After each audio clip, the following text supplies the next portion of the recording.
मध्य प्रदेशातील भाजपा मंत्री विजय शहाला सुप्रीम कोर्टाने फटकारलं। कर्नल सोफिया कुरेशींवरील आक्षेपार्ह वक्तव्याची कोर्टाकडून गंभीर दखल। एफआयआरच्या चौकशीसाठी 3 आयपीएस अधिकाऱ्यांची एसआयटी स्थापन करण्याचे आदेश।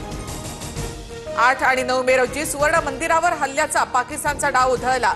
भारतीय लष्कराने पाकिस्तानचा हल्ल्याचा डाव हाणून पाडला। पाकने वापरलेल्या चीनी मिसाईल्स, तुर्कीचे ड्रोन, भारतीय लष्कराकडून त्याचे तुकडे समोर। ऑपरेशन सिंदूरमध्ये तुकडे पाडलेल्या मिसाईल्स आणि ड्रोनचं लष्कराकडून प्रदर्शन। पाकिस्तानच्या ड्रोनचा भारताकडून हवेतच धूर। शेतकऱ्यांना सिबिल स्कोअर मागू नका, मुख्यमंत्री देवेंद्र फडणवीसांनी बँकांना फटकारलं। इथून पुढे जर बँकांनी सिबिल स्कोअर मागितला तर कारवाई करणार, मुख्यमंत्र्यांचा बँकांना इशारा। मुंबईतील विधान भवनाच्या प्रवेशद्वारावरील स्कॅनिंग मशीनला आग, अग्निशमन दलाकडून आगीवर नियंत्रण। मुंबईमध्ये 8 जणांना कोरोनाची लागण झाल्याचं समोर। अभिनेत्री शिल्पा शिरोडकरलाही कोरोना, तर देशामध्ये 93 सक्रिय कोरोना रुग्णांची नोंद।